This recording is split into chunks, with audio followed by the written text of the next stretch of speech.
01 Business Forum, l'hebdo, l'invité. Notre premier invité aujourd'hui, vous le connaissez sans doute, mais sous une autre casquette à l'époque, Jean-Pierre Rémy, bonjour. Bonjour Frédéric. Jean-Pierre Rémy, ancien président du groupe Solocal, aujourd'hui fondateur et président de Deeprich. Alors on va parler de marketing des données, voilà, on va comprendre tout ça. Moi, la première question, et on va voir pourquoi ce que vous lancez aujourd'hui, cette plateforme que vous lancez aujourd'hui, on va comprendre, c'est un moteur de prescription. On est dans le monde de la publicité, du marketing, des data.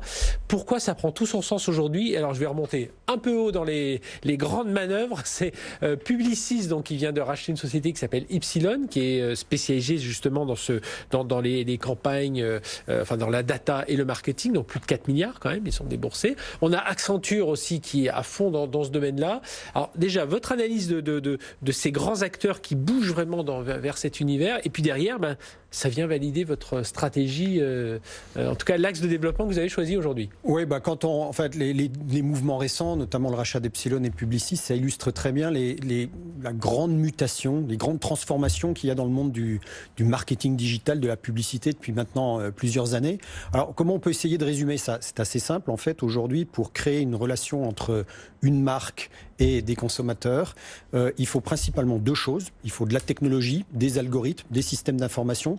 Ça, c'est plutôt le monde des Accenture, des Deloitte, etc., qui sont particulièrement, on va dire, performants pour créer cet univers technologique qui va permettre de créer les campagnes d'aujourd'hui, de gérer le marketing d'aujourd'hui. Et puis, il faut de la donnée. Alors, on vient de 10 ans où on était centré sur la donnée, sur le consommateur. Maintenant, on va plus vers la donnée, vers les campagnes, la donnée générée par l'intelligence artificielle, traitée par l'intelligence artificielle. Il y a un mouvement qui se passe dans la donnée. Et qu'est-ce que c'est que le rachat d'Epsilon par Publicis? C'est à la fois un grand de la technologie et un grand de la donnée. Alors, données très centrées consommateurs, l'avenir dira... Très américain. C'est très américain, voilà, 97%. En fait, je crois qu'ils enregistrent, on a des données brutes de consommateurs et eux viennent les enrichir. On va pas rentrer dans les détails, mais à la base, c'est du ciblage très centré sur la donnée consommateur et avec de très fortes technologies.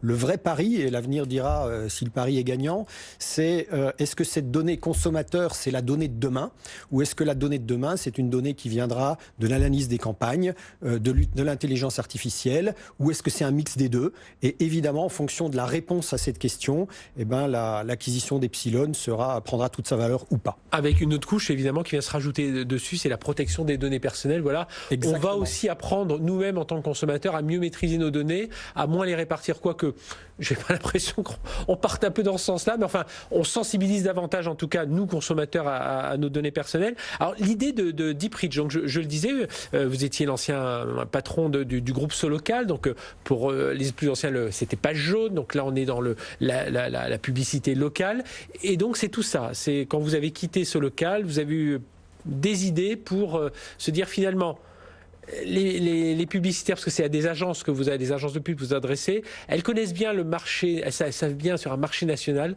on connaît moins bien son marché local, voire son marché très local, ça peut être par rapport à un quartier. Alors expliquez-nous ce que fait Deeprich. En fait, Deeprich, c'est une plateforme mondiale, SaaS, qui révolutionne le marketing digital et qui permet en fait d'optimiser le marketing digital local, d'optimiser à la fois la pertinence et l'efficacité des campagnes locales.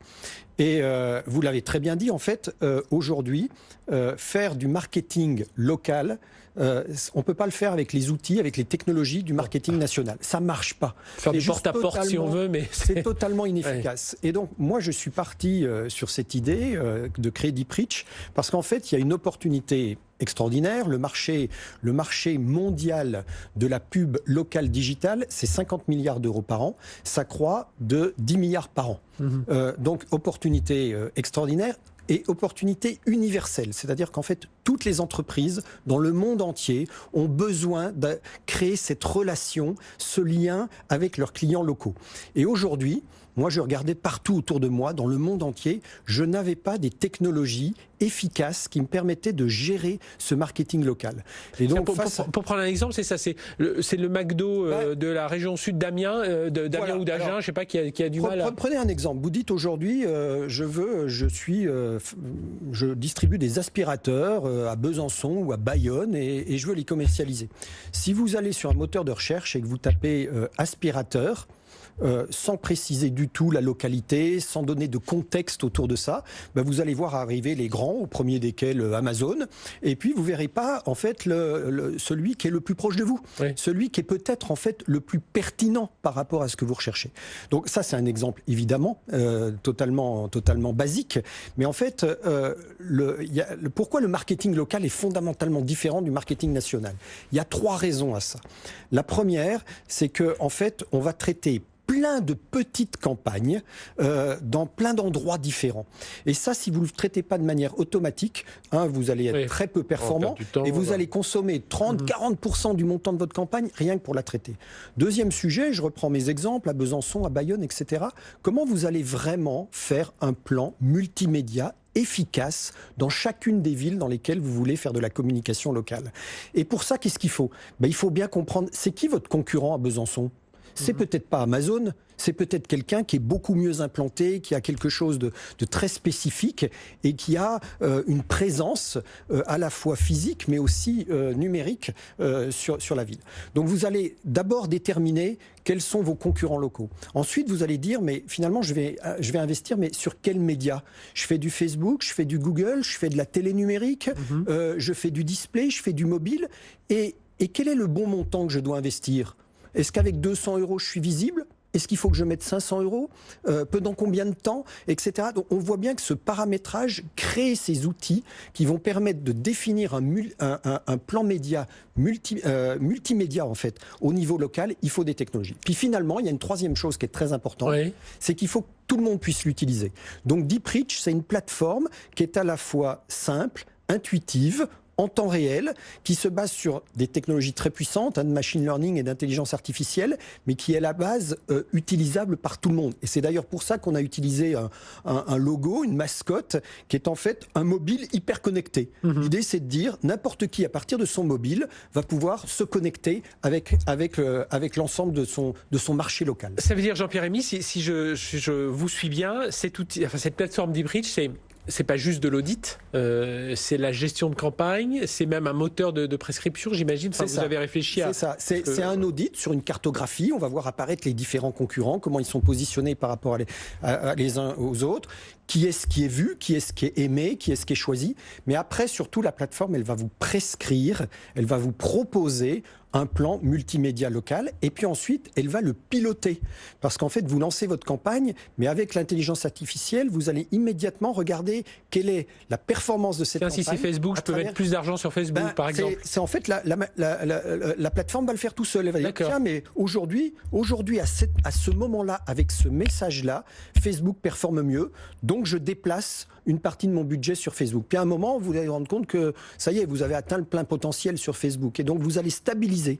Et en fait, voilà, c'est des technologies hyper locales qui vont chercher, on va dire, le client, à créer le client, la relation la plus pertinente possible avec le client local. Et tout ça est piloté par des technologies qui ont été, et c'est ça qui est très important, qui ont été conçues pour faire du marketing local par des experts du marketing local. Oui, c'est ça. Vous êtes parti, certains viennent de ce local, on s'en doute, mais c'est une trentaine de personnes aujourd'hui. Aujourd'hui, oui, j'ai 25 personnes en technologie, donc une grosse équipe en technologie qui travaille déjà sur la plateforme depuis un peu plus d'1 an.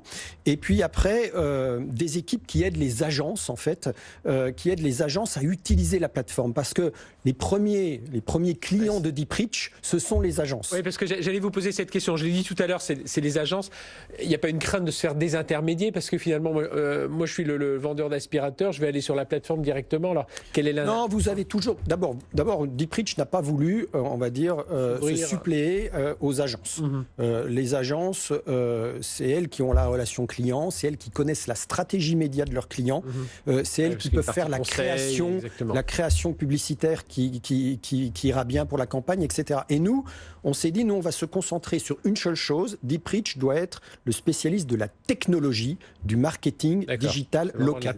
Et on ne va faire que ça, mais on va le faire bien et on va le faire au niveau mondial. Et pour pouvoir le faire au niveau mondial, on a besoin d'accompagner les agences, de travailler avec les agences pour l'ensemble de leurs clients partout dans le monde. Quand vous dites au niveau mondial, ça veut dire que par le biais des grandes agences, c'est eux qui vont utiliser cet outil, cette plateforme et voilà, et en faire. Exactement. L'idée, c'est de dire, à la fois, vous pouvez, depuis Paris, faire une campagne dans le monde entier, mais vous pouvez aussi, si vous avez un de vos clients, un des grands clients à réseau, par exemple, ils vont vouloir utiliser cette solution partout. Donc notre solution, elle a été conçue dès le départ pour fonctionner partout. Je peux, depuis l'Allemagne, commander et piloter une campagne à Recife au Brésil, et je peux le faire dans le monde entier.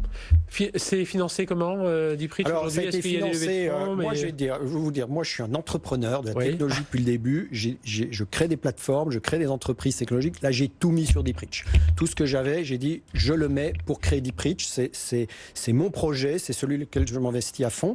Et puis, je suis, on va dire, accompagné par un certain nombre d'investisseurs qui sont à la fois des professionnels de l'Internet, des professionnels de la distribution, qui ont dirigé des grandes sociétés, qui ont créé de ces grandes sociétés, et puis des professionnels de l'investissement. Et puis qui ont bien compris tout l'intérêt autour de ce marketing, publicitaire et cette importance de la data aujourd'hui. Et du local. Et du local.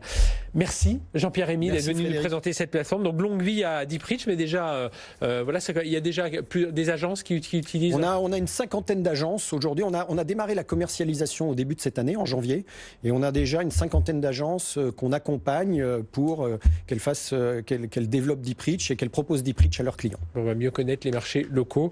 On en parlera assez souvent parce qu'on essaie nous aussi chez BFM Business d'aller au plus près des agglomérations françaises. Merci d'avoir été avec nous. On se retrouve tout de suite avec Guillaume Poupard de l'Annecy.